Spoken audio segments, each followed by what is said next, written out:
ಮಳೆ ಬರುತ್ತೆ ಅಂತ ಬೇಗ ಬಂದ್ರೆ ಯಾವ ಮಳೆನೇ ಇಲ್ಲ. ಹೌದಾ? ಈ ರೇಣುಕಾ ಮಂದಿರ ಹತ್ರ ಇರೋ ರೋಡ್ನ ಕ್ರಾಸ್ ಮಾಡೋಕೆ ಆಗೋದೇ ಇಲ್ಲ, ಯಾಕಂದ್ರೆ ಗಾಡಿಗಳು ಮೈ ಮೇಲೆ ಬರ್ತವೆ.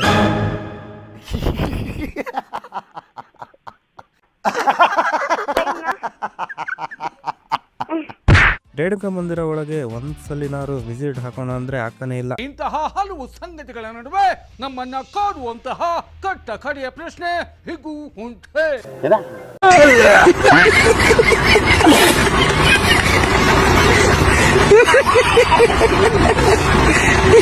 ಇನ್ನೇನ್ ಮನೆಗೆ ಹೋಗಿ ಮಾಡಕ್ಕೆ ಏನ್ ಕೆಲಸ ಇರ್ಲಿಲ್ಲ, ಹಾಗೆ ಕೆಟಲ್ ಬೇಕಿತ್ತು ಅಂತ ಬರೋ ರೋಡ್ ಸೈಡ್ ನಲ್ಲಿರೋ ಸ್ಮಾರ್ಟ್ ಬಜಾರ್ಗೆ ಒಂದ್ ವಿಸಿಟ್ ಹಾಕ್ಬರೋಣ ಅಂತ ಬಂದ್ವಿ. ನಮ್ ಮೇಡಮ್ಗೆ ಪಾನಿಪುರಿ ತಿನ್ನೋ ಆಸೆ ಈ ಪ್ರೆಗ್ನೆನ್ಸಿ ಟೈಮ್ ಅಲ್ಲಿ ಇಲ್ಲ ನಂಗಿಲ್ಲ. ಇನ್ನೇನು ತಿಂದು ಸ್ಮಾರ್ಟ್ ಬಜಾರ್ಗೆ ಎಂಟ್ರಿ ಕೊಟ್ವಿ. ಅಲ್ಲಿ ಇಲ್ಲಿ ನೋಡ್ಕೊಂಡು ಅಡ್ಡಾಡಿ ಅಲ್ಲೊಂದ್ ಸ್ಟಡಿ ಟೇಬಲ್ ಹಿಡ್ಕೊಂಡು ಪೋಸ್ ಕೊಟ್ಲು.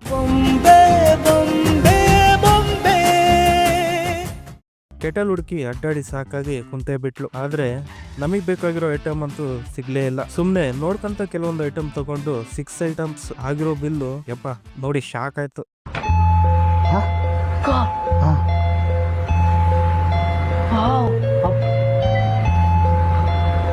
ಹೋಗ್ತಾ ಹಂಗೆ ಅಮೆರಿಕನ್ ಸ್ವೀಟ್ ಕಾರ್ನ್ ತಿಂದು ಹೊರಟ್ವಿ ಮನೆಗೆ.